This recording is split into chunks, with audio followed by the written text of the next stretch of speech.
This is the Five Stars podcast. Let me talk to you. Hi.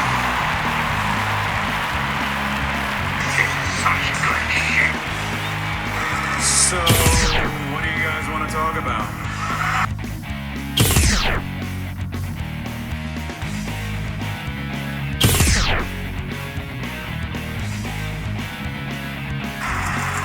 Tell me when I'm telling lies.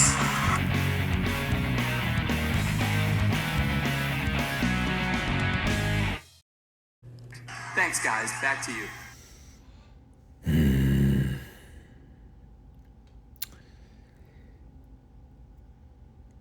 You know, there was a part of me that was initially relieved there wasn't an episode of WCW to talk about this week.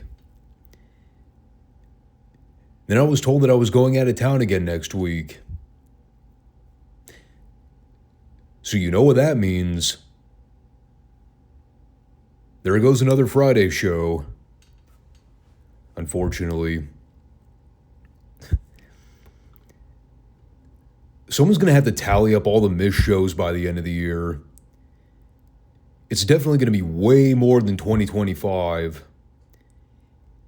I mean, we're only in March. How many times have I been out of town since January? There was a trip to Charleston, West Virginia. Then there was Arizona. Then there was Maryland. Now I'm going back to Charleston. Tell you what, though, I'm getting a really good tour of the country.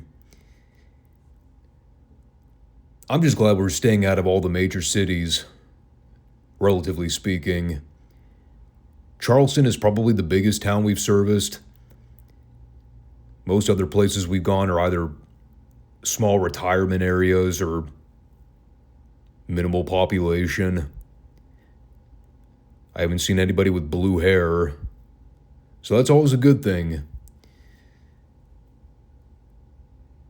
But yeah, as you can see by today's title, there's only one show to review, and that is Midsouth Television.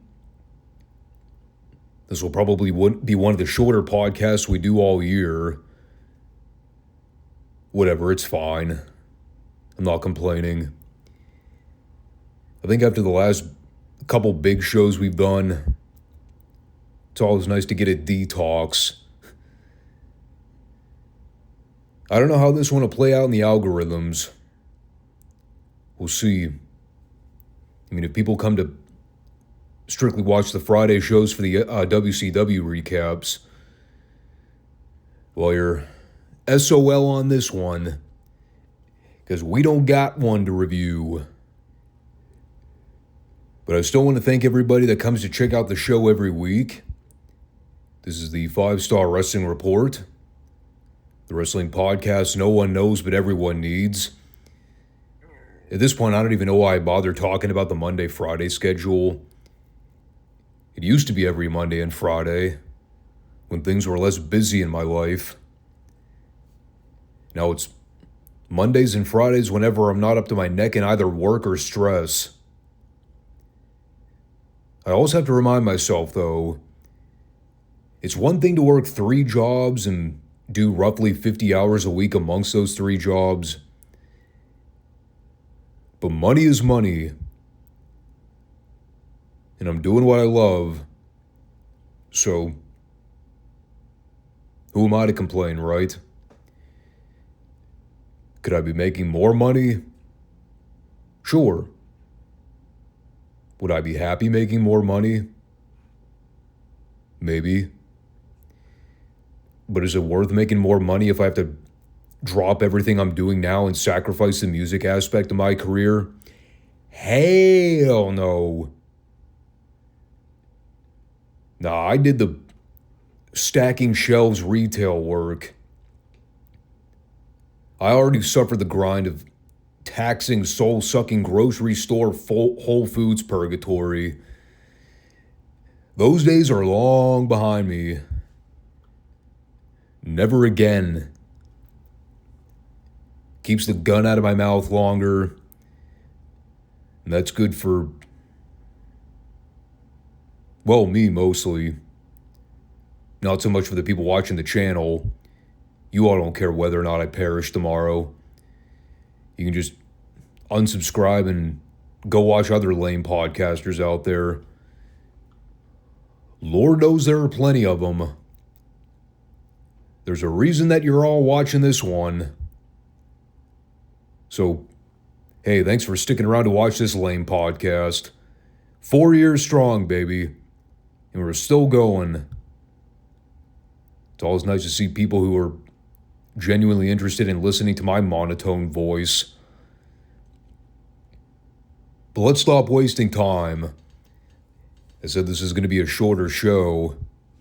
Let's try and actually make it such. So, since we're riding the short bus this week with only having to review Midsouth television, I'll try and make this one extra spicy. Lord knows I need the energy boost after having to listen to Joel Watts do color this week. That's always a chore to sit through. Thinking back to what we covered a week ago, one of the big topics we talked about was all the Dallas talent making appearances for Watts around this time. Just within a month's window, we've seen the Iceman, Kamala, Gino Hernandez, as recently as last week, Kerry von Erich. In a week from now, we're supposed to be seeing Chris Adams in action. And these are all top world-class talent. This isn't them bringing in guys like Bob Casey or Mike Bond or, God love him, Brian Adias. And it's not a knock on those guys personally. Well, in the case of Adias, it kind of is. But the point I'm getting at is, Fritz loaning some of these bigger names to Watts like this, I mean, it really goes to show just how stacked the talent pool was for world class. Even in 1985, when things were starting to look bleak in terms of where the company was going financially, and all the while, Watts is finding himself more and more in the driver's seat, knowing that things were about to take a drastic downturn in Dallas in the coming year. I mean, it gave Bill Watts the edge in not only getting a lot of these world-class stars more exposure on his weekly television shows, cleverly scouting for talent, but he was also using this as a power play move to later on start booking Mid-South spot shows in a lot of those Dallas markets. Call it what you want. Genius marketing versus sleazy, underhanded, crooked backstabbing. It worked out for Watts in the end, didn't it? No one ever said being a businessman was clean or wholesome. You gotta do what you gotta do. So getting back to the actual program this week, we opened with Jake Roberts finally getting his opportunity to challenge Terry Taylor for the TV title. Been a long time coming for Roberts, after having waited for this match for seemingly weeks now. And there were no swerves this time. We got the match as planned. And it's another textbook demonstration of how Jake Roberts was a future main eventer and world champion that never came to be. Like, even when Jake was selling, man, you just couldn't take your eyes off of him. Like, the way he sold being in pain or having a body part worked over, it was so seamless for him. Not trying to insinuate he was Ricky Morton or anything when it came to being a master at showing pain on camera, but he always made everything look so believable. Even with things as simple as Taylor working him over in an arm bar, but like Jake would still yell out in pain or grit his teeth so we could see him visibly expressing the agony of what it would be like to actually be in a hold like that. Small little details, but I'm always a stickler for those things. it was a good back and forth match. I mean, I thought when Boyd originally brought up the 10-minute time limit, I figured that was him indirectly spoiling the finish ahead of time. But no, Terry made the comeback on Jake. He dodged his shoot-off attempt and then came back with a running forearm charge for the 1-2-3. Clean win over Jake. And then Jake was able to get some of his heat back when he attacked Terry after the bell and dropped him with a DDT onto a folding chair. And that spot I actually went back and rewatched a couple times because when you see Terry hit the chair, you see this giant streak of blood running down the side of his right arm. And at first I figured he bladed his head while he was down. But right before they cut the break, I looked. I did not see any blood on Terry's face. So I'm sitting there like, how the fuck is Terry's arm bleeding? Then I watched it back again. You know that little sharp lip of the seat that curves upward? I'm pretty sure Jake DDT Terry right on top of that fucking lip. And that's what cut Terry's arm open from asshole to appetite. A rather unfortunate hard way. Probably had to hurt like a motherfucker. I was a little surprised by them immediately running with the clean finish after seemingly building up this feud over the last several weeks. And then again, I kind of view Jake the Snake in the same bubble as somebody like a Buddy Landel. Like, they could beat him over and over again, and he was never going to lose any of his heat. On the topic of Budro, how's that for a smooth transition? With Buddy Landel versus Brad Armstrong up next. I think these two had a match on TV a couple weeks ago that I thought was really damn good. And this was good too. Although they really wiped the ring mat with poor Budro in this match. And they worked a fun story with Brad continually getting the upper hand with chain wrestling on Buddy. And as the match kept going, you know, you're instinctually waiting for Buddy to do something dastardly to cut Brad off and take control. And that is not what happened. Brad beat the holy piss out of him for practically the entire match. He gave Buddy a power slam off the ropes. And then he pinned Landel 1-2-3 while Budro laid in dead man's position on the mat through the remainder of the segment.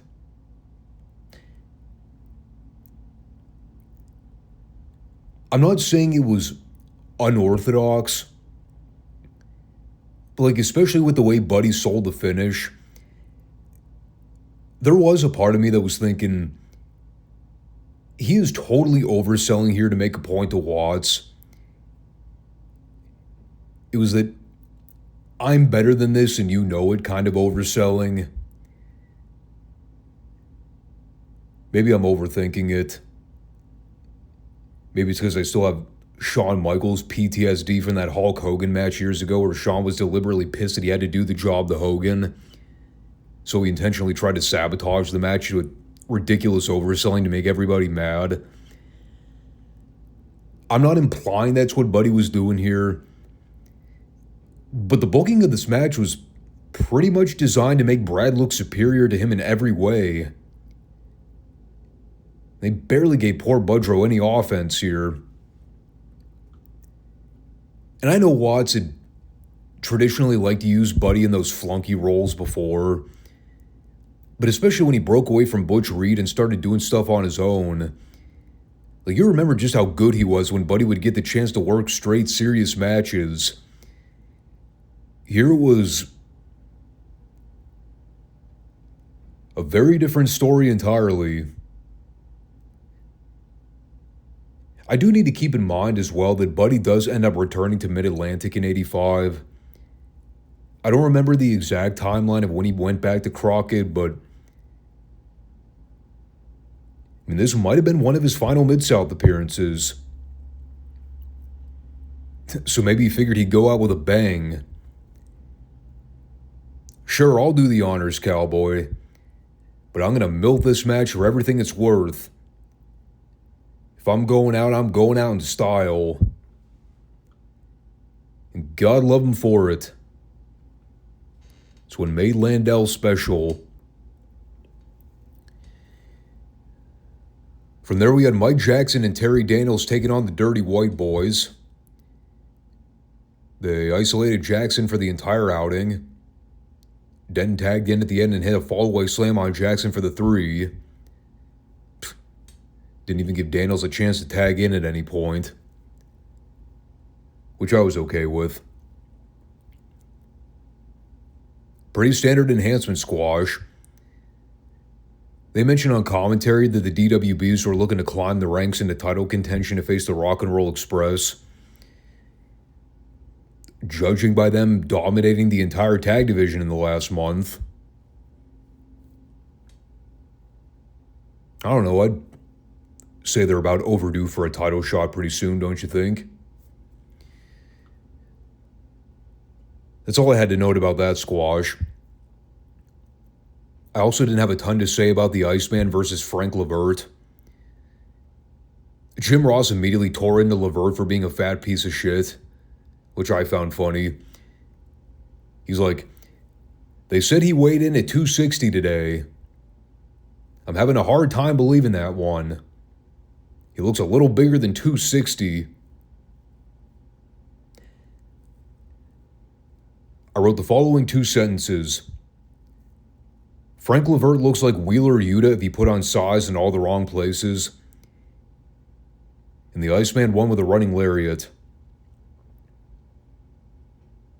And for anybody that thinks I'm capping, look at that screenshot. Tell me that is not a fat Wheeler Yuta. Then we had Gino Hernandez and Sheik Hercules versus Hacksaw Duggan and Kerry Von Erich. How's that for a dream team pairing? You think, what would a true Midsouth and world-class crossover pay-per-view look like if they took all the top talent from both areas and smushed them in one match together? You probably would get something similar to what we had here. By the way, I liked how they just called him Sheik Hercules here. They didn't call him Hercules Hernandez. I guess to make sure they didn't confuse the audience by insinuating that they were relatives, him and Gino. Because, you know, they obviously look very much alike.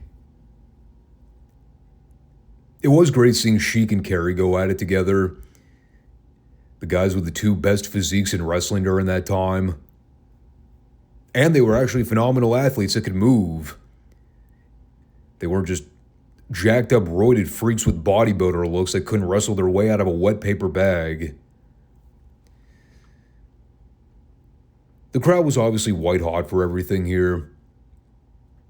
And it was a fun exhibition. It slowed down a little bit at the end when Kerry was making the comeback for the babyfaces. Probably because Kerry was getting lost and not paying attention when Hercules was calling spots. That was one of Kerry's weaknesses. Either forgetting important spots or just being totally out to lunch during critical moments. But once everything broke down into the 4-way, it was fine. DiBiase came out to run interference on the apron. That set up the ref bump spot where Duggan went to spear DiBiase, but he accidentally took out Ronnie West as well. And so while the ref is down selling, the heels are in the ring trying to double-team Kerry. Hercules has the Shinanumaki clutch on Kerry in the ropes. But then Duggan pulls out the coal miner's glove, and he goes around ringside to punch Hercules in the head to knock him out. And so the babyfaces win by cheating? I mean, am I wrong? Sure, they were double teaming one of the babyfaces, but I don't know. The one thing I do know is that I legitimately had to turn the audio off for this segment because Joel Watts was absolutely insufferable to listen to on commentary. Literally, the only thing he was doing here was screaming names to the top of his lungs. He wasn't even calling the action. It was like listening to a guy with Tourette's screaming names. Duggan with a coal miner's glove! Duggan! Duggan! Hercules! Duggan hits Hercules with the glove! Hercules is down! Jano! Just no fucking logic to any of it. I was waiting for JR to yank the fucking headset off him. Remove the commentary aspect. Joel's commentary, to be specific. Everything else here was great. I also love the afterbirth with DiBiase trying to plead with Ronnie West about Duggan using the glove. And so when Ronnie went to check both him and Kerry for the glove and couldn't find it, he raised their hands again in victory. And everybody popped for that. It was one of those moments where the heels thought they could get away with exposing the baby faces, but then it backfired. No, if this were the other way around, I don't even think the referees would have checked to see if the heels were hiding anything. They would have just said, "Oh, they cheated? You don't say. Good enough for me. Baby faces are the winners." So before we get the next match, they replay the match from the other week between the Iceman and Kamala. Moreover, replaying the post-match where Kamala went up to try to give the Iceman the top rope body splash. A move that JR claimed could have ended the Iceman's career had Kamala hit it.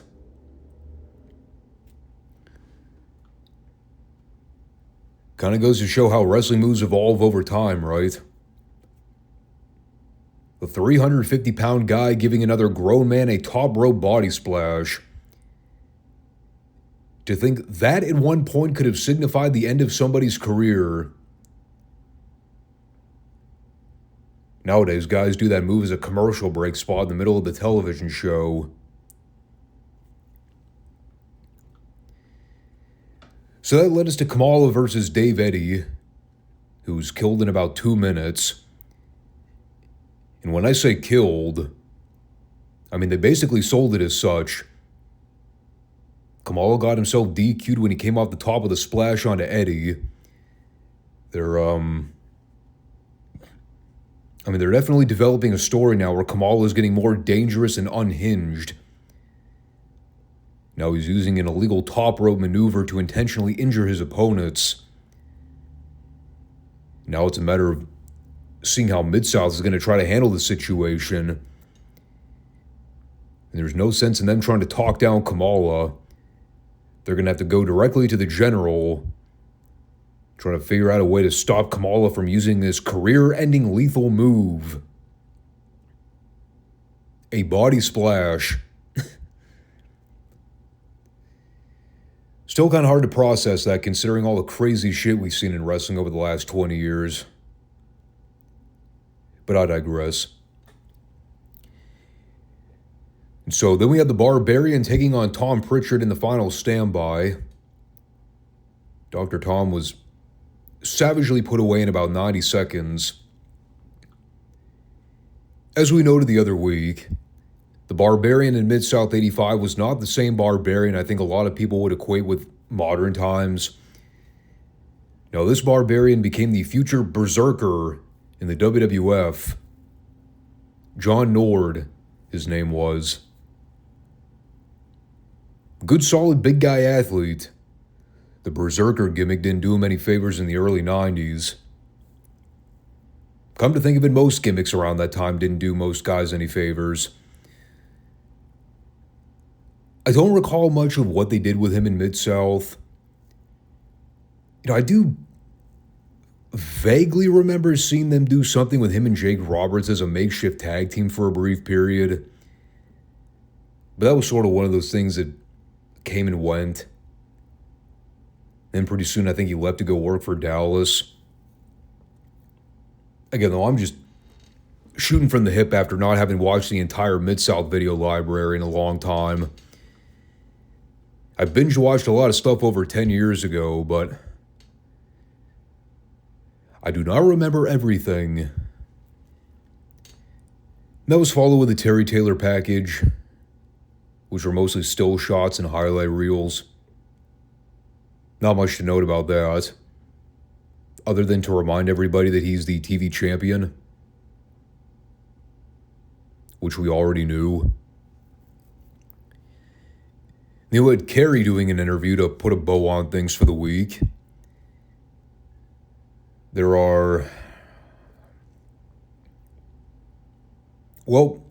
Put it this way. There are many things that Kerry Von Erich excelled at in the wrestling business throughout his life. Promo work, promo ability,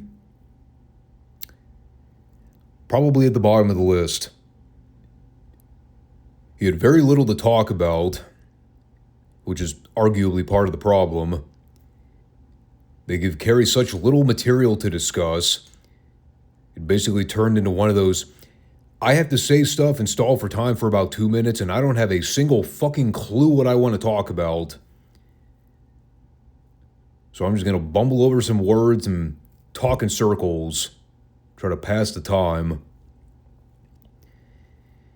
He talked about how he's happy to be in Midsouth with all the great talent, how he and his brothers are looking forward to getting the opportunity to wrestle in Midsouth.